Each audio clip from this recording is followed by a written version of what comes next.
अस्सलाम वालेकुम, कैसे हैं आप लोग।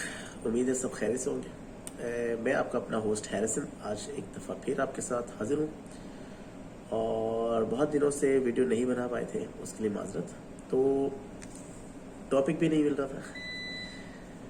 खैर, जहन में एक टॉपिक आया कि हम पाकिस्तान में क्या पूरी दुनिया में एक डॉग ब्रीड जो कि बहुत फेमस है और बहुत पॉपुलर है अपनी इंटेलिजेंस की वजह से, अपनी हार्ड वर्किंग की वजह से, अपने लुक्स की वजह से। और वो डॉग ब्रीड है जी जर्मन शेपर्ड डॉग्स। अब जर्मन शेपर्ड डॉग्स जो है, आप सब लोग जानते हैं कि किस तरह के होते हैं, कैसे होते हैं, और बहुत पॉपुलर है, हमें बहुत पसंद है। तो लेकिन मुझे ऐसा लगता है कि उसके बारे में हमें मज़ीद इन्फॉर्मेशन की ज़रूरत है, इस डॉग ब्रीड के बारे में। देखिए, डॉग एक पेट करना या किसी भी एनिमल को पेट करना और एक बच्चे को पालना दोनों एक ही बराबर के होते हैं। तो आप कोई डॉग लेकर आते हैं तो उसके टेम्परामेंट के बारे में, उसकी हेल्थ रिलेटेड इश्यूज के बारे में, उसकी लाइफ स्पैन के बारे में, उसकी सारी जितनी भी करेक्टरिस्टिक्स हैं, उसके एनाटमी के बारे में आपको पता होना चाहिए। तो आज की वीडियो का यही मौजू है और आपकी इन्फॉर्मेशन के लिए ही ये वीडियो बनाई गई है। तो दुनिया के अंदर जर्मन शेपर्ड डॉग की लोग शौक तो बहुत करते हैं, लेकिन उनको हिस्ट्री का भी पता होना बहुत ज़रूरी है। तो 1850s के अंदर एक जर्मन फौजी अफसर थे जिनका मैक्स वॉन स्टेफेनाइट्स उनका नाम था। उनकी नज़र से एक हर्डिंग डॉग गुजरा, तो उन्होंने उस डॉग को देखा, उसकी उसकी क्वालिटीज़ उनको पसंद आई। तो उन्होंने सोचा कि मैं एक ऐसी डॉग ब्रीड बनाऊंगा जिसके अंदर बहुत सारी क्वालिटीज़ को कंबाइन करके वो एक गार्ड डॉग भी हो, एक डोमेस्टिक डॉग भी हो, और भी बहुत सारी मल्टी एक्टिविटीज़ में हो, और एक मतलब एक मुकम्मल तरीके से एक अच्छा पैकेज बनाना चाहते थे। तो उन्होंने एक डॉग ब्रीड की बुनियाद रखी थी। उस डॉग ब्रीड का नाम उन्होंने जर्मन शेपर्ड डॉग रखा था। तो आप कभी भी देखेंगे, कोई भी डॉग लेते हैं, पिटबुल लेते हैं, कोई और भी लेके, तो उनके साथ डॉग नहीं लगा जाता। डॉबरमैन ले लें या आप पिटबुल ले लें, आप अमेरिकन बुली ले लें, German shepherd dog is the only breed जिसके साथ डॉग लगता है। GSD, टी एंड में डॉग लिखा था। खैर, उन्होंने वो डॉग दिया, उसको रजिस्टर्ड करवाया। तो दुनिया का जो सबसे पहला जर्मन शेपर्ड डॉग था, उसका नाम था हॉडर्ड। उन्होंने उस डॉग को रजिस्टर कराया, उसके लिए एक क्लब उसी वक्त बनाया, दुनिया का पहला क्लब जर्मन में बना। उसके बाद उन्होंने इसकी टाइट ब्रीडिंग कराई, इन ब्रीड कराया, उसी को मतलब जो उसके सिबलिंग्स थे, उसके बहन भाइयों की आपस में ब्रीडिंग करा करा के एक स्टैंडर्ड सेट किया, और उस स्टैंडर्ड को लेकर चलते रहे। उस स्टैंडर्ड को लेकर चलने के बाद उन्होंने एक और स्ट्रिक्ट जो है एक क्लास बनाई, जिसको कहते हैं कोयर क्लास, जिसको आप कोयरक भी कहते हैं, वो भी कहते हैं, जिसको जैसे आपको डॉग लेते हैं तो आप उसकी पेडिग्री देखते हैं, तो अगर उसकी पिग पेडिग्री हो तो बहुत इंपॉर्टेंट होती है। तो वो कोयर क्लास थी, जिसको सर्वेड होता है, उस डॉग को देखा जाता है, उसकी डेट भी देखी जाती है, उसकी पूरी पेडिग्री देखी जाती है, उसको अच्छी तरह जांचने के बाद उसको रजिस्टर्ड कर दिया जाता है कि जी ये अब ब्रीडिंग के लिए फिट है, ये डॉग ब्रीडिंग के लिए फिट है, सही। तो अच्छा, ये सब चलती रही। उसके बाद आपकी जर्मन शेपर्ड में लाइन्स आती है, ब्लड लाइन्स आती है, उसके अंदर 4 ब्लड लाइन्स आती है। अच्छा, एक जो मेजर ब्लड लाइन है वो अमेरिकन GSDs है, अमेरिकन जर्मन शेपर्ड डॉग्स है, वो एक अलग लाइन है। अब जर्मन के अंदर, जर्मन में 3 लाइन्स हैं। पहली लाइन उसकी आती है आपके पास वेस्ट जर्मन शेपर्ड्स, उसके बाद आते हैं आपके पास ईस्ट जर्मन शेपर्ड्स जो कि DDR क्लास होती है। उसके बाद आप एक पास से एक आती है सोलवैक वर्किंग क्लास। अब ये वर्किंग क्लास जो है ये अलग से ही है, ये बिल्कुल स्ट्रेट सटल डॉग्स होते हैं, बिल्कुल फ्लैट डॉग्स नहीं। बाकी जो लाइन्स है जिसके अंदर आपकी वेस्ट जर्मन शो लाइन्स है, वो भी स्लाट वाले डॉग्स होते हैं। अच्छा चले, अब हम आ जाते हैं इन चीज़ों के ऊपर। तो आस्ता आस्ता आस्ता आस्ता आके, अच्छा अब ये जर्मन डॉग अमेरिका कैसे पहुंचा, इसकी भी हिस्ट्री है। फर्स्ट वर्ल्ड वॉर और सेकेंड वर्ल्ड वॉर में जर्मन शेपर्ड डॉग ने बहुत ज़्यादा अपना रोल अदा किया था। उसके अंदर ये एम्यूनिशंस पहुंचाते थे फौजियों को, फूड्स पहुंचाते थे, और नर्सिंग का काम करते थे, मेडिकल इक्विपमेंट्स लेके जाते थे, मेडिसिन लेके जाते थे। तो अमेरिकन सोल्जर्स ने देखा यार ये ब्रीड है, बहुत इंपॉर्टेंट है। अच्छा, इन्हीं दिनों में अमेरिका में पिटबुल की बहुत राज थी। तो अमेरिका की तरफ से जो नेशनल डॉग था वर्ल्ड वॉर के अंदर वो पिटबुल था। अच्छा, अमेरिकन डॉग्स यहाँ से इसको लेकर गए, अपने मुल्क में ले गए, लेकिन एक्चुअली उस दिनों में जब सेकेंड वर्ल्ड वॉर हुई तो उसमें जो जर्मन्स थे वो बहुत बदनाम हो गए थे बिकॉज ऑफ हिटलर। तो अब दुनिया नफरत करती थी लोगों से, तो अब जर्मन शेफर्ड डॉग चूंकि बहुत फेमस था वर्ल्ड वाइड, तो अमेरिकन्स ने एक सिटी है उसका नाम है एल्सेस, वहां ले जाकर जर्मन शेफर्ड्स की ब्रीडिंग स्टार्ट की। अच्छा, अब उनका नाम जर्मन शेफर्ड तो नहीं रख सकते थे क्योंकि जर्मन्स पूरी दुनिया बदनाम थे, तो उन्होंने इसका नाम एल्सेशन रख दिया। तो एल्सेस से निकला एल्सेशन, तो जो एल्सेस में डॉग ब्रीडिंग हुई उसका नाम एल्सेशन रखकर उन्होंने दुनिया में वो रखना स्टार्ट कर दिया। तो अभी भी अमेरिका में बहुत सारे ऐसे शहर है या सिटीज है, स्टेट्स है जहां पर जर्मन शेफर्ड को एल्सेशन ही कहा जाता है। तो एल्सेशन है जर्मन शेफर्ड सेम है।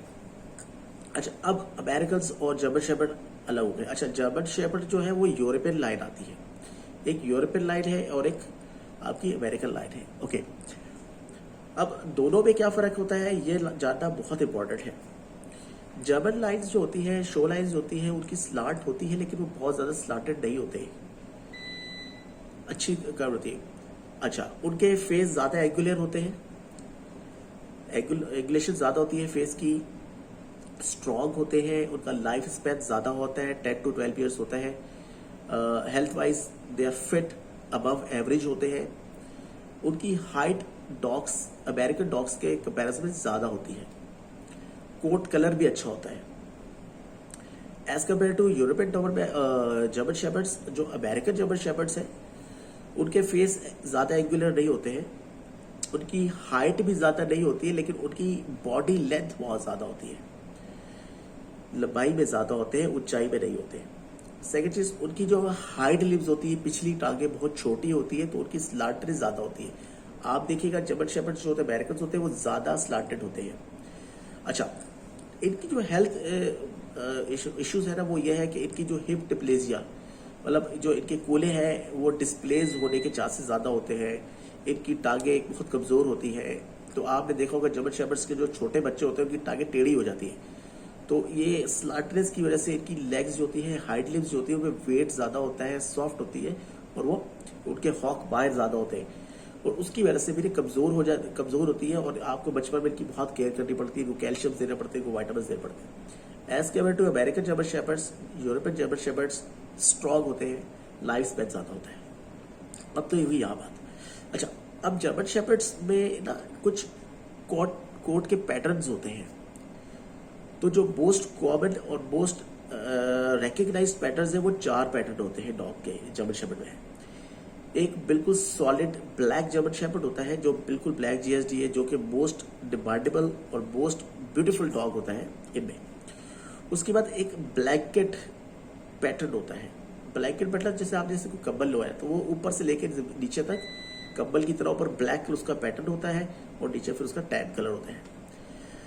एक होता है सैडल, आपने घोड़ा देखा होगा, घोड़े के ऊपर जो आप वो रखते हैं ना पीछे, वो सैडल बनाते हैं, उसके ऊपर जिस पर लोग बैठते हैं, उस तरह का एक कोट होता है इसका, ये तस्वीर में देख लीजिए। और फोर्थ होता है बाय कलर, ऊपर से लेकर नीचे दुम तक पूरा का पूरा जर्मन शेफर्ड ब्लैक होगा। उसकी लेग्स की जो मार्किंग्स होगी, चेस्ट पे मार्किंग होगी, और ब्लाइंड हाइड लेग्स की, और दुम पे हल्की सी वो जो है टैन होगा।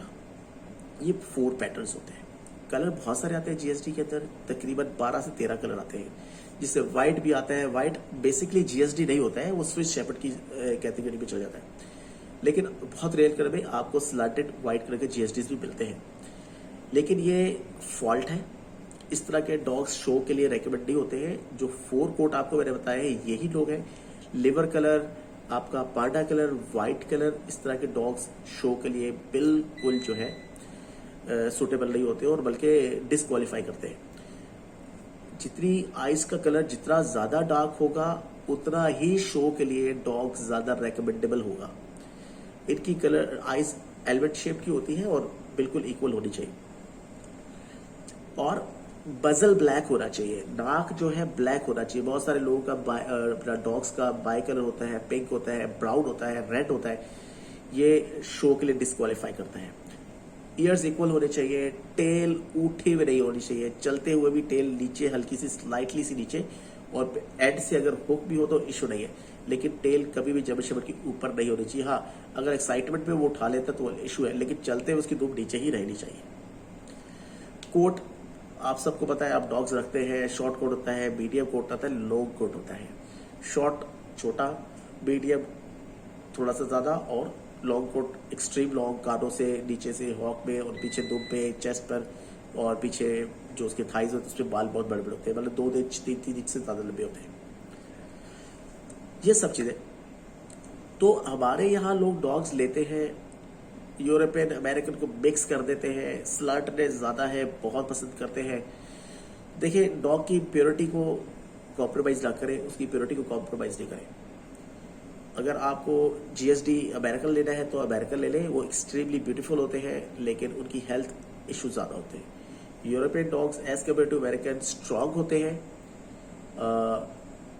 ह्यूज होते हैं, और कोट कलर्स अच्छे होते हैं, फेस थोड़ा स्ट्रांग होता है, चौड़ा होता है। अमेरिकन डॉग्स का पतला होता है फेस। ये सब चीज होती है।